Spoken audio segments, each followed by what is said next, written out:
Hello, my name is Adrian Harrington, 42 years old. I am a colonel in the United States Air Force, set to officially become a major general in just a few weeks.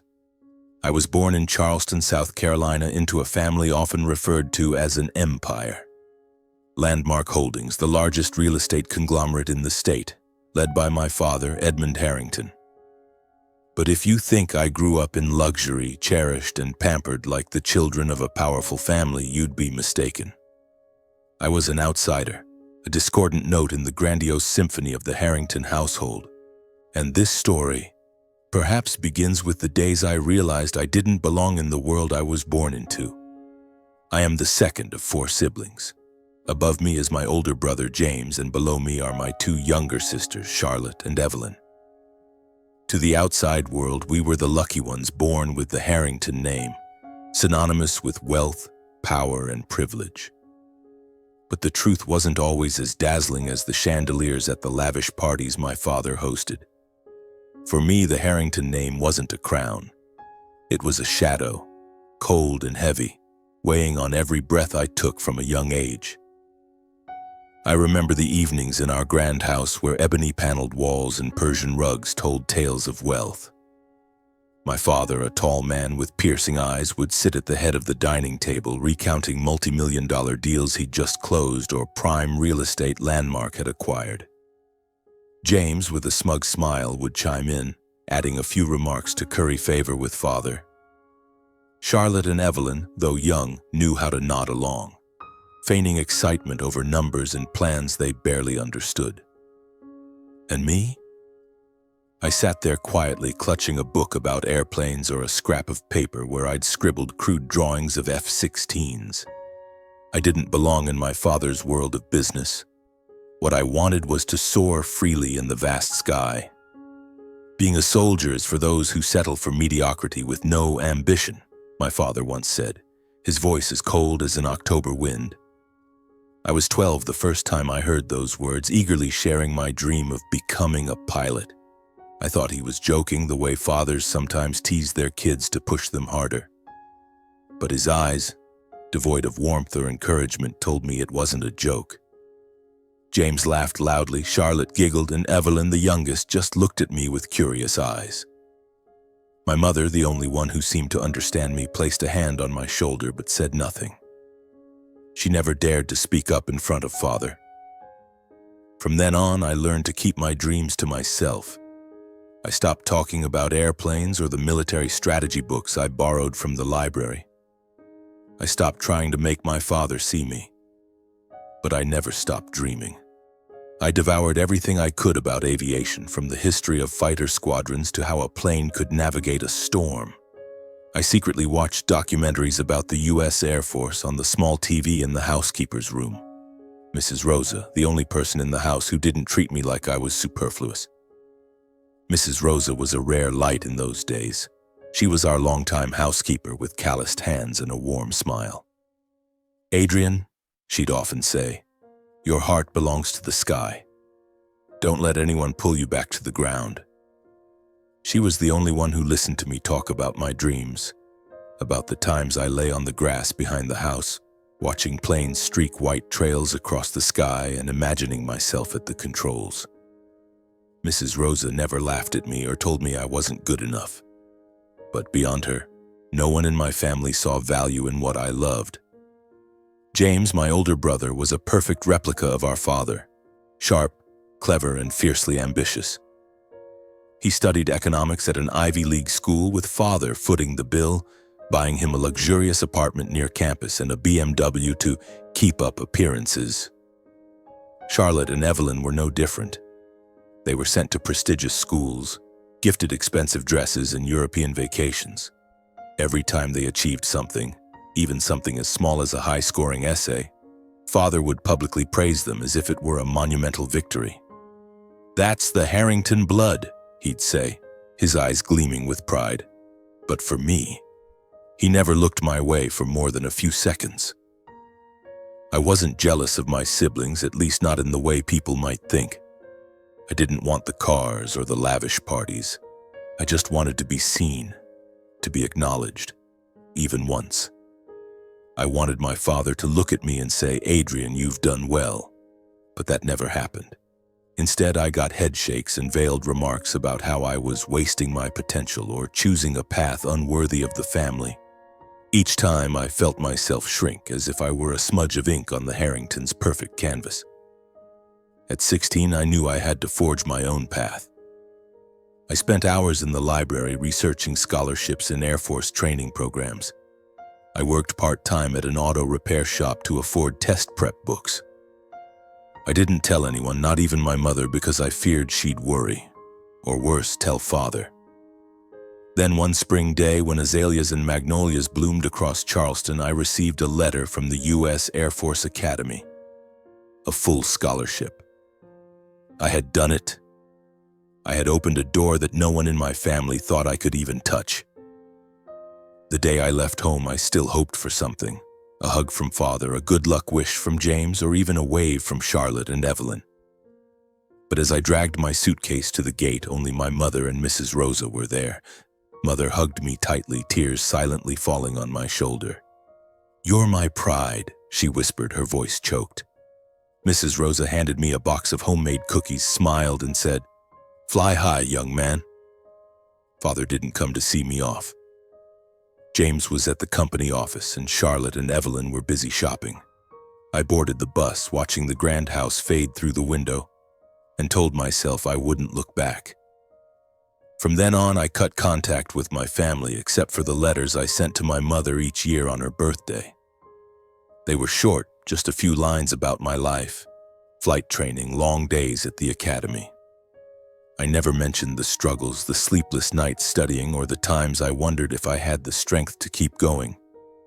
I didn't want her to worry, and more importantly, I didn't want her to think I was seeking pity. I had chosen this path, and I would see it through, even if I had to do it alone. The Air Force Academy was the greatest challenge I'd ever faced. The early days felt like being thrown into a storm. Waking up at 5 a.m., running in the cold rain, studying subjects like aerodynamics and military strategy, all demanding absolute focus. There were moments I wanted to give up, when my hands trembled from exhaustion, when my father's words echoed in my mind. "You're not good enough." But each time I thought of my mother's eyes, Mrs. Rosa's smile, and told myself, I have to do this. Not for them, but for me. The first months at the Air Force Academy were an unrelenting battle, not only with the grueling curriculum, but also with myself. I wasn't the smartest in the classroom or the strongest on the training field. Many of the other cadets, raised in military families, seemed born for this place. They knew how to stand tall, bark commands, and stay composed when instructors screamed in their faces. And me? I was the boy from Charleston, raised in rooms filled with Persian rugs, where discipline was a foreign word in my father's dictionary. But that very unfamiliarity taught me one thing. If I wanted to survive, I had to forge myself day by day, hour by hour. Every morning when the shrill wake-up siren pierced the dormitory, a part of me wanted to stay in bed, to escape the endless runs or the tests that left my mind spinning. But I didn't allow myself to stop. I remembered my father's disappointed looks, James's head shakes, and the silence of Charlotte and Evelyn. I didn't want to prove anything to them, but I needed to prove to myself that I wasn't the mediocre soldier my father had called me. I pushed myself to run faster, study later, and ask questions in class, even when I feared my answers might make me look foolish. Slowly, I realized that perseverance wasn't just an option. It was the only way I could survive. I graduated from the Air Force Academy in the top 10 of my class, an achievement I wouldn't have dared to dream of in those early days. On graduation day, standing under the blazing sun in Colorado Springs, I watched the American flag flutter over the parade ground. I didn't look for my mother or anyone from my family in the crowd. I knew they wouldn't be there. But as I held my diploma, I felt a quiet pride that didn't need anyone's validation. For the first time, I understood that I didn't need the Harrington legacy to feel my own worth. After graduation, I was assigned to a fighter squadron at Nellis Air Force Base in Nevada. The first time I sat in the cockpit of an F-16, my heart pounded so hard I thought it might burst. The engine roared, the vibrations coursed through the seat, and when I pulled the stick, the sensation of the plane lifting off the ground felt like I was breaking free, not just from gravity, but from my family's shadow, the mocking words, and the years I felt I wasn't enough. The sky was where I belonged, where no one could tell me I didn't deserve to be. But the sky wasn't always peaceful. In 2008, I was deployed to the Middle East, flying combat missions in Iraq. Those missions were unlike any training at the academy. Every takeoff carried the knowledge that any mistake could be my last. I remember one night when my squadron was tasked with supporting an ambushed infantry unit in a remote valley. The sky was pitch black, lit only by flashes of ground fire. I had to navigate the F-16 through treacherous mountains while the urgent voice of the ground commander crackled over the radio. "They're overwhelming us. We need you now." There was no time for fear. I locked onto the target, dropped laser-guided bombs, and prayed I'd done it right. When the radio crackled back, "Target destroyed, you saved us," I finally exhaled. That night, back at the base, I sat alone in my room, hands still trembling. Not from the danger, but from the realization that I'd just been responsible for dozens of lives. That was when I understood that being a soldier wasn't just about flying. It was about carrying burdens my family could never imagine. My years in the Middle East forged me into a different person. I learned to stay calm under pressure, make split-second decisions, and face fear without letting it control me. I was awarded the Silver Star after a mission where I led my squadron through heavy anti-aircraft fire to protect a relief convoy. As the general pinned the medal to my chest, he said, "Harrington, you're one of the best I've ever seen." Those brief, sincere words were something I'd never heard from my father. But instead of pride, I felt a creeping sadness. I wanted my father to hear those words, to know I wasn't just a soldier settling for less. After the Middle East, I was called to the Pentagon as a policy advisor for the Air Force. It was a different world, no more cockpits or night flights, just long meetings with generals and politicians. I stood before Congress, briefing on air strategy in conflict zones, and was invited by the governor of South Carolina to high-level security conferences. Men in expensive suits shook my hand, calling me Colonel Harrington with a respect I never saw at home. But each time I returned to my small DC apartment, I felt empty. I had achieved things the 16-year-old me wouldn't have dared to dream. So why did I still feel like something was missing? While I poured sweat and blood into climbing the military ranks, I heard about my family through news articles and my mother's rare letters. James was now vice president of Landmark Holdings, praised by my father in every publication as the outstanding heir. Charlotte married a prominent lawyer living in a mansion in an affluent suburb. Evelyn, the youngest, became the company's communications director, hailed in magazines as a rising star in business. They lived in my father's spotlight, cherished like precious gems. Reading those articles, I didn't feel envy, but a vague ache. I didn't want their lives, but I wanted my father to look at me the way he looked at them. Just once. My mother was the only one who kept in touch. Her letters, written in soft handwriting, were brief but filled with love. She wrote about her quiet days in Charleston, her garden, and how she still kept the F-16 model I'd made her as a child. She never mentioned my father, and I never asked. But in one letter she wrote, "Adrian, I know you're doing great things. I only hope one day you'll find true joy." Those words left me wondering. I'd flown through war zones and stood before the nation's most powerful. But what was true joy? Recognition? Love? Or freedom from my family's shadow? When I was notified of my promotion to Major General, I was at the Pentagon in a small office overlooking the Potomac River. The appointment letter sat on my desk, the Air Force seal gleaming under the light. I opened it, reading it over and over as if to confirm it wasn't a dream. Major General. At 42. One of the youngest generals from South Carolina. But as I folded the letter, I didn't feel the joy I'd expected. Instead, there was an emptiness. I thought of my father, his words, and wondered if he'd change his mind if he knew. I wasn't sure, but one thing I did know. I wanted to face him, not to boast, but to show him how far I'd come without him. The phone rang, pulling me out of my thoughts. It was the governor. "Adrian, congratulations," his voice boomed through the speaker. "You're a pride of South Carolina. I want to invite you to Landmark Holdings Charity Gala next week. All the important people will be there. You have to come." I hesitated. A Landmark Gala, my father's domain, my family's world, a place where I was never welcome. But then I agreed, not for the glory, but because a thought flickered in my mind. Maybe this was my chance to change things, to show my father I wasn't the outcast.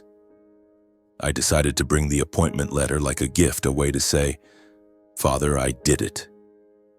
I didn't know that stepping into that gala would reopen an old wound in front of hundreds of eyes, and that my journey wasn't about seeking recognition but learning to let go. I stood before the mirror in my small DC apartment, adjusting my white dress shirt and dark suit. No uniform, no medals, no sign that I was an Air Force colonel, soon to be a major general. I wanted to walk into the gala as Adrian Harrington, not as a military symbol, but as a son returning after years of absence. In my jacket pocket, I carefully tucked the appointment letter, folded in a simple cream envelope. It wasn't just a piece of paper, it was sweat, blood, sleepless nights at the academy, and missions through smoke-filled skies in the Middle East. It was proof that I had succeeded, even when my father never believed I could. The flight from DC to Charleston was short, but every minute felt like an hour. I gazed out the window, watching white clouds drift lazily, and wondered if I was making a mistake. 25 years ago, I left Charleston with a suitcase and a promise to myself, never to return. Now I was back, not out of homesickness, but with a fragile hope that my father might see me differently. I wasn't sure what I wanted from him, an apology, a nod, or just a look free of contempt. But I knew that if I didn't face him now, I'd carry the question forever. Would he ever be proud of me? As the plane landed, Charleston greeted me with the familiar humid heat of a South Carolina summer. I rented a car and drove to the convention center where the gala was held. The building was opulent, with marble columns and dazzling chandeliers embodying the extravagance Landmark Holdings always flaunted. I parked, took a deep breath, and stepped out. The crowd was already gathering. Sleek cars lined up. Men in tuxedos and women in evening gowns glided past, laughing and chatting. I felt out of place, like a stranger in my own hometown. Inside the hall, the air buzzed with music and light.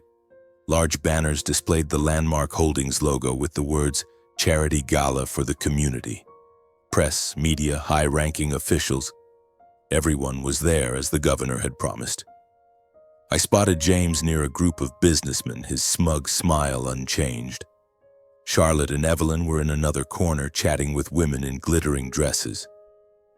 My father, Edmund Harrington, stood at the center, tall and commanding, shaking hands like a king greeting his subjects. My mother stood beside him, her smile gentle but strained. I wasn't sure if she knew I'd be here. I chose a quiet corner near the bar where I could observe without drawing attention. A few people recognized me, nodding in greeting, but I responded briefly, not wanting to attract eyes. I was waiting for the right moment to approach my father, to hand him the appointment letter and say the words I'd rehearsed all week. "I did it, Father. I don't need your pride, but I want you to know." But as I repeated those words in my mind, a familiar voice interrupted. "Colonel Harrington, I didn't think you'd show up." The governor, in an elegant gray suit, approached with a wide smile. He shook my hand, his grip firm and warm. "You're one of the youngest generals this state has ever produced. I'm proud to have invited you here." "Thank you, sir," I replied, trying to keep my voice steady despite my pounding heart. "I just wanted to be here." "Just be here?" The governor laughed heartily. "You're too modest, Adrian. You're a pride of South Carolina, not just the Air Force. You should be up on that stage, letting people know what you've done." I gave a tight smile, shaking my head. "I'm not good with the spotlight, sir." He clapped my shoulder and pulled me toward a group of people. officials and businessmen I recognized from security conferences. They greeted me with respect, asking about my Middle East campaigns and my work at the Pentagon. I answered briefly, but my mind was on my father. He was there, not far away, yet his eyes hadn't once met mine. I wondered if he knew I was here or if he simply didn't care. When the program began, the MC took the stage, introducing Landmark Holdings' contributions to the community. Applause erupted, and my father stepped up to the podium. He wore a black tuxedo, his silver hair neatly combed, his voice deep and authoritative as he began his speech. He spoke of Landmark's legacy, skyscrapers, resorts, and charitable projects the company had funded. He mentioned James, Charlotte, and Evelyn, calling them worthy heirs and the pride of the Harrington family. The crowd clapped again, and a sharp pain stabbed my chest. My name wasn't mentioned, not once. The governor, standing beside me, leaned in. "Aren't you going up there, Adrian? Your father should know you're here." I shook my head, my voice low. "I'll talk to him later, sir." But then, like a sudden stab, my father's voice cut through the microphone, sharp and clear. "Tonight, I want to talk about my family. I'm proud of what we've built, of my children, James, Charlotte, Evelyn, who have brought glory to the Harrington name. But there's one child I don't want to see here tonight. He's a disgrace, a nobody who chose the path of a lowly soldier, sneaking in here to seek attention, to beg for favor from people like the governor." The hall fell into a stifling silence, as if the air had been sucked out. I stood there, just meters from the stage, feeling every eye in the vast room boring into me. No one needed to say my name. Everyone knew who he meant. The governor beside me froze, his mouth slightly open as if to protest. I saw my mother in the far corner clutch her chest, her eyes wide, searching for me in the crowd. James, Charlotte, and Evelyn glanced around, trying to spot me. But I didn't care about that. The sharp pain in my chest was drowning out reason. It wasn't the humiliation that hurt, it was the truth that after all these years my father still saw me as a stain on the family's reputation. I took a deep breath, trying to steady my heartbeat. Each of his words was a hammer blow smashing into old memories. The nights I sat silently at the dinner table, the times I tried to share my dreams only to be met with a cold shake of his head. A lowly soldier, no future. Those words echoed in my mind, not just from his voice now, but from dozens of moments in the past. This time, though, it was different. I wasn't the 16-year-old boy sneaking aviation books in Mrs. Rosa's room. I no longer needed his approval. I was Adrian Harrington, Air Force Colonel, soon to be Major General, who had flown through battlefields and stood before Congress. And I would not let him define me again. I placed a hand on the governor's shoulder, shaking my head when he opened his mouth to speak. "No need, sir," I said, my voice low but firm. "Let me." He looked at me, surprised and concerned, but nodded and stepped back. I moved out of the shadows, feeling the hardwood floor beneath my feet, each step a silent declaration. The hall remained quiet, only the sound of my shoes echoing steady and clear. I didn't look at my father, the crowd, or the flashing cameras. I looked straight ahead where the stage lights awaited. As I stepped onto the platform, the MC quickly handed me the microphone, his eyes full of confusion. My father stood there, less than 2 meters away, his gaze icy, but I saw a flicker, perhaps surprise that I dared to appear. I held the microphone, feeling its weight in my hand, and for a moment I was back in the F-16 cockpit, preparing for a mission with no turning back. This wasn't a battlefield, but it was no less perilous. I knew what I said next would change everything, not just for my father, but for me. I took a breath and began, my voice slow but clear, resonating through the hall. Honor isn't something you can beg for, nor can it be bought. It's something you live to earn every day, through every choice, every action. I came here tonight not to seek attention, not to boast, but to offer a gift. Not to anyone else, but to this family. I pulled the envelope from my jacket pocket, the Major General appointment letter tucked neatly inside. I placed it on the table in front of my father, gently, as if it were a letter from long ago, from the boy who once hoped to be seen. "This is my Major General appointment," I said, looking straight into his eyes for the first time that night. "I once thought one day you'd be proud, but today I just want you to know. I used to believe I was part of this family. Maybe I was wrong."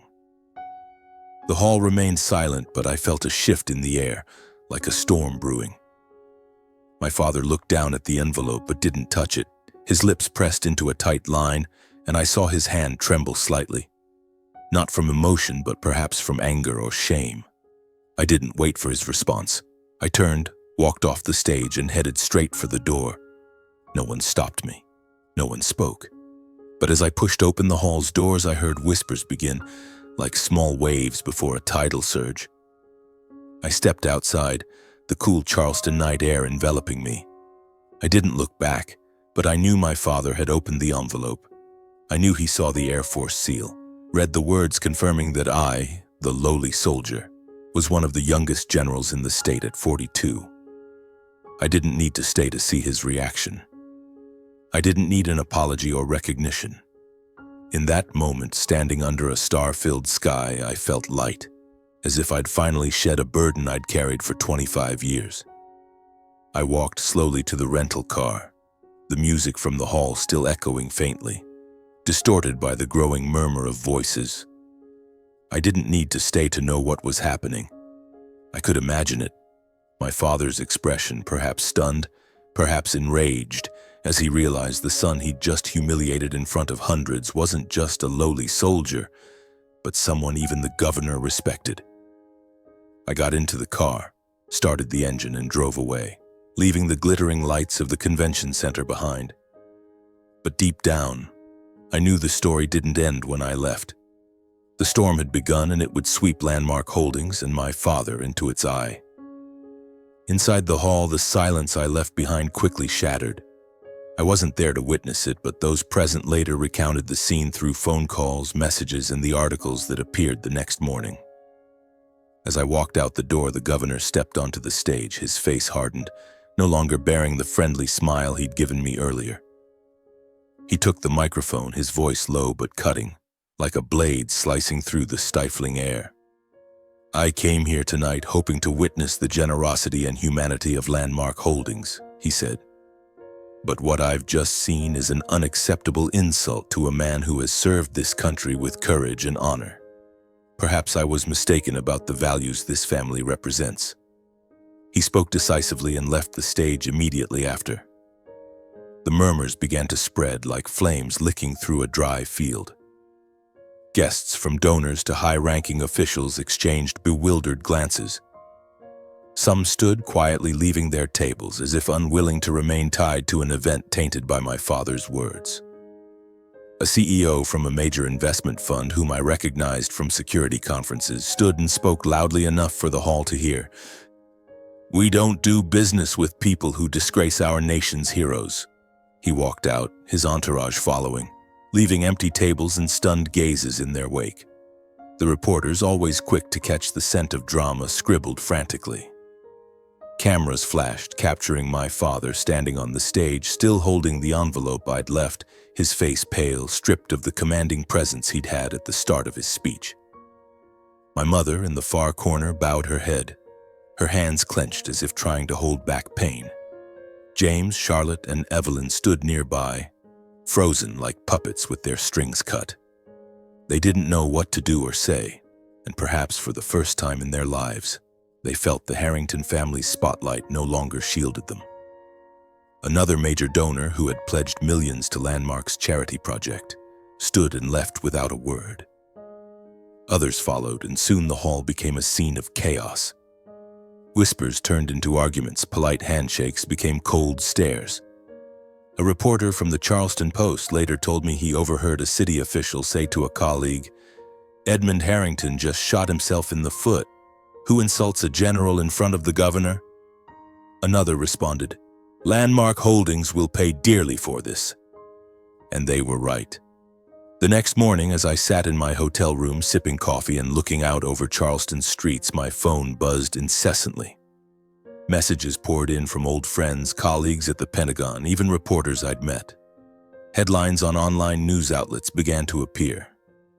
Billionaire mogul humiliates war hero son at charity gala. Another bolder read, Edmund Harrington calls son a lowly soldier, unaware he's the state's youngest major general. Each headline was a knife not into me but into the empire my father had spent his life building.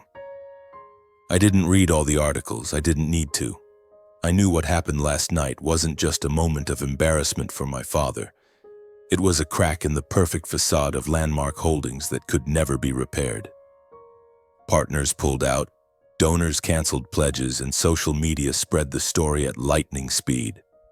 A video secretly recorded on a guest's phone surfaced on YouTube, capturing the moment I placed the envelope before my father and walked away. The caption read, "This is how a soldier responds to humiliation, with honor and silence." The post was shared thousands of times, accompanied by comments calling my father arrogant and me a quiet hero. That day, Landmark Holdings stock began to plummet. An article in the Wall Street Journal analyzed how the scandal at the gala had shaken investor confidence, once viewing Landmark as a symbol of stability.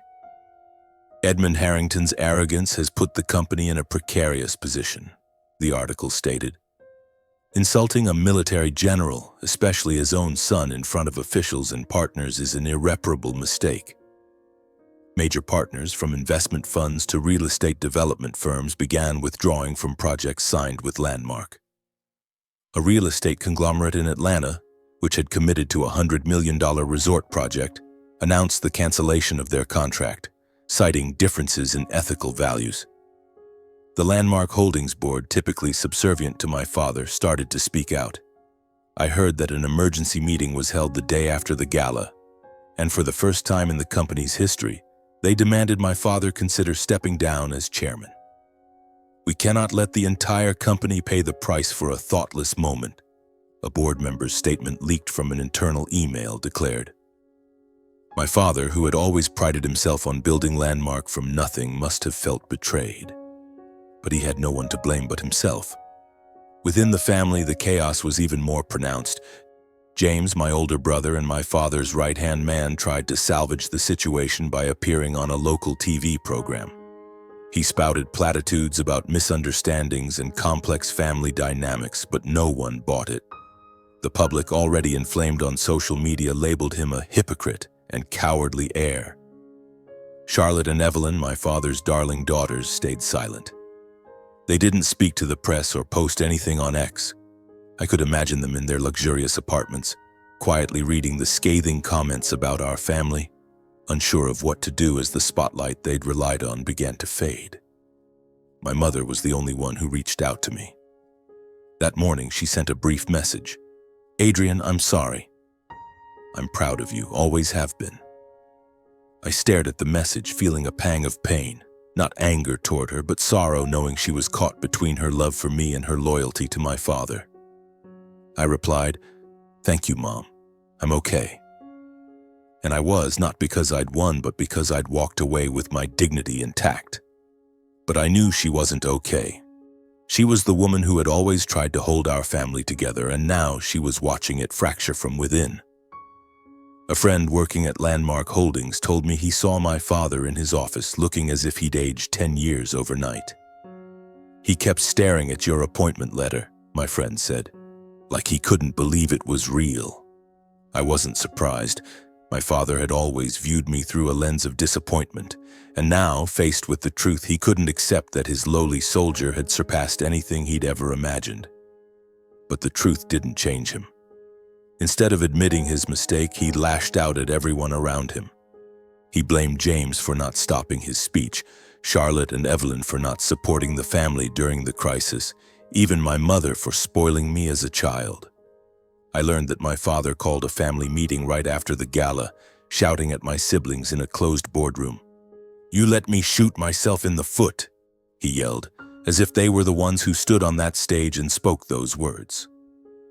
But James, Charlotte, and Evelyn just bowed their heads. They'd spent their lives under his shadow, relying on his wealth and reputation, and they didn't dare push back. As Landmark sank into crisis, I prepared to leave Charleston for D.C. I didn't feel triumphant or gleeful knowing my father was paying a price. I felt only a strange emptiness.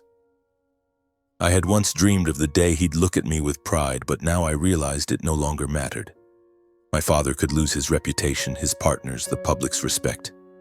But I had found something he could never take away: my self-respect. As I packed my suitcase, I suddenly thought I should write a letter to my father. Not to blame him, but to close this chapter. I wanted him to understand that no matter how hard he tried, he could no longer define me. I wanted him to know I was no longer the boy standing in the corner of the house waiting for a glance from him. I had come too far to need that anymore.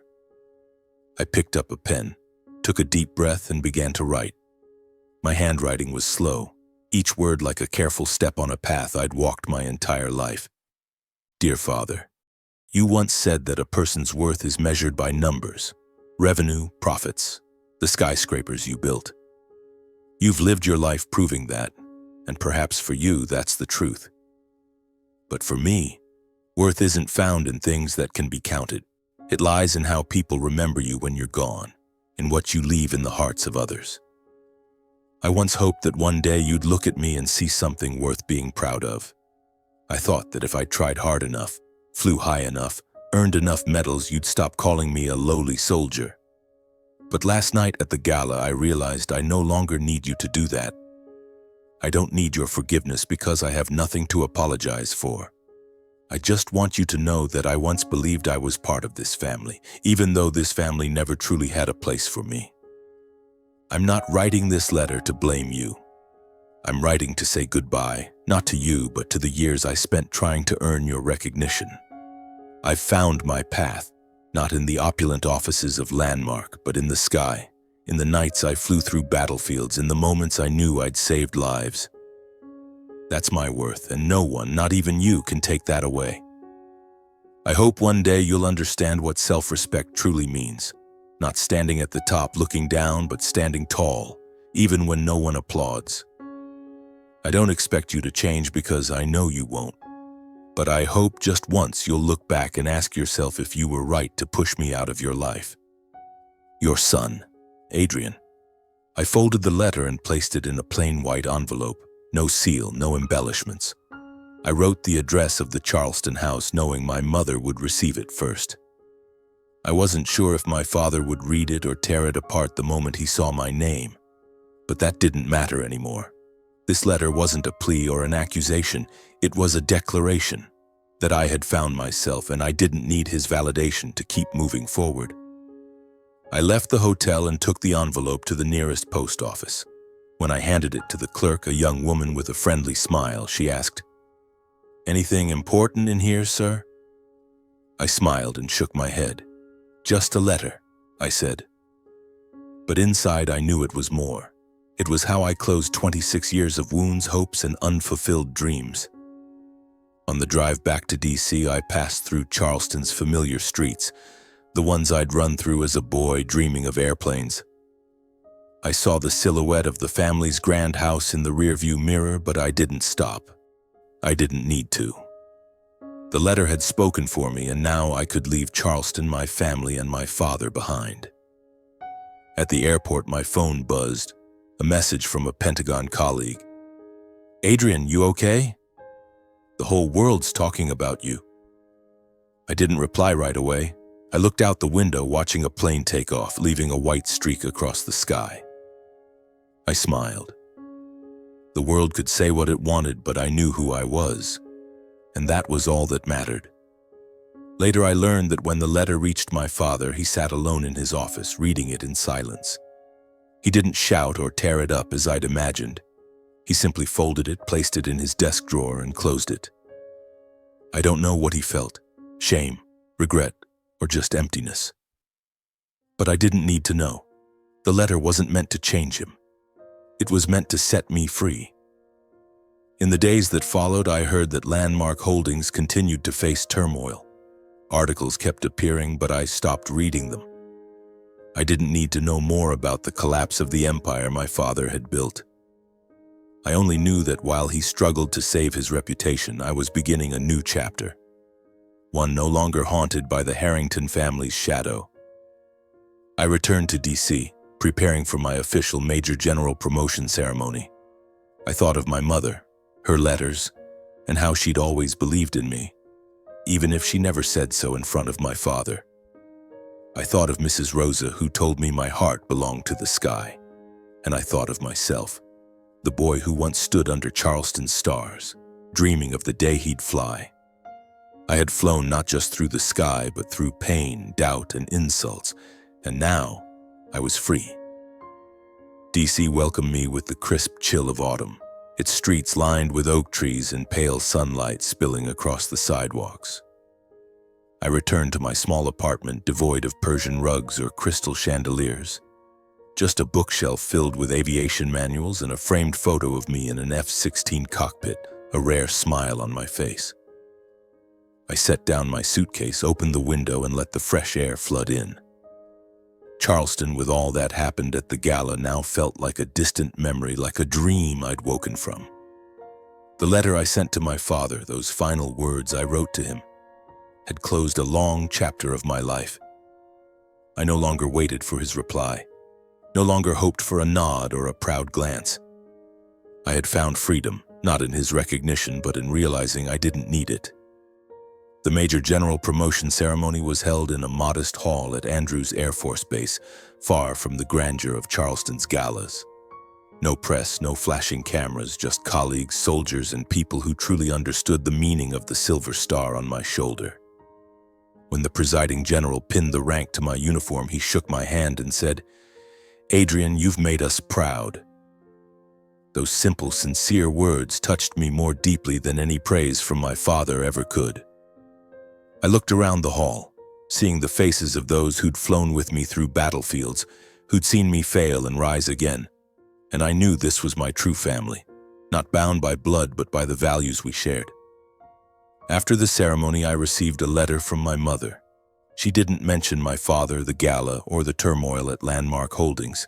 She wrote only about her garden, the blooming azaleas, and how she kept the F-16 model I'd made her as a child on her desk. "You are my light, Adrian," she wrote. "Wherever you go, I'm here."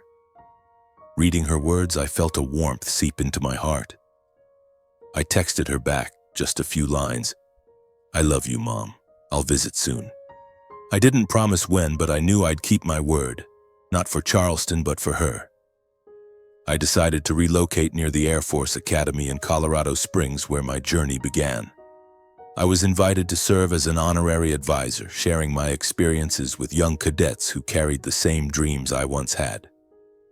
Standing before them in the familiar lecture hall, its walls adorned with photos of legendary pilots, I saw myself in their eyes, boys and girls brimming with passion, ready to face any challenge to reach the sky. I told them about my early struggles, the nights I doubted myself, and how I learned that honor doesn't come from medals but from never giving up. One afternoon, as I walked across the academy's campus, a young cadet ran up, breathless. "Colonel Whitaker, General, I read about your story online," he said, eyes shining. "The way you faced your family, it inspired me." I smiled, clapped his shoulder. "Just call me Adrian," I said. "And if there's one thing to learn, it's this. Don't let anyone define who you are. Only you know where you belong." The story of the Charleston Gala lingered, not just on social media but in conversations at the Pentagon. Some colleagues called me a quiet hero, but I didn't care for the title. I wasn't a hero and I wasn't quiet. I was just a man who chose to live true to himself, even if it meant walking alone. Articles about Landmark Holdings kept appearing, detailing how the company's stock still hadn't recovered, how my father had to cede the chairman's seat to James in a desperate bid to salvage its reputation. I didn't follow closely, but I heard my father appeared less in public, and when he did, he never mentioned me or the gala. Perhaps he'd learned to stay silent, as I once had.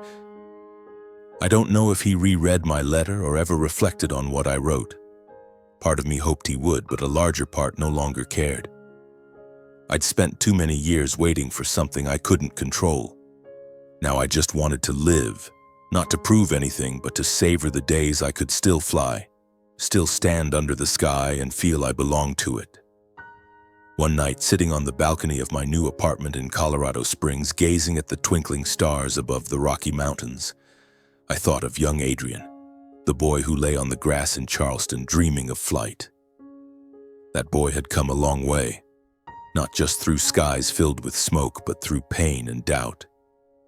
He'd learned that sometimes to be seen you have to go far, not for others to notice you, but to stop being seen wrong. I sipped my coffee, feeling the sharp Colorado chill. My phone buzzed, a message from my mother with a photo of her garden vibrant with azaleas. "Thinking of you," she wrote. I smiled, replying, "Thinking of you too." Then I looked up at the sky, where a plane left a faint streak of light. I didn't need to be up there to know I belonged to it. I'd found freedom, not in escaping my father's shadow, but in realizing it had never truly defined me. My story closes not with a triumphant victory or a perfect ending, but with peace. Some sons must go far, not to be seen, but to stop being seen wrong. And I, Adrian Harrington, had found my path, not under the spotlight of landmark holdings, but beneath the vast sky, where I'd always belonged.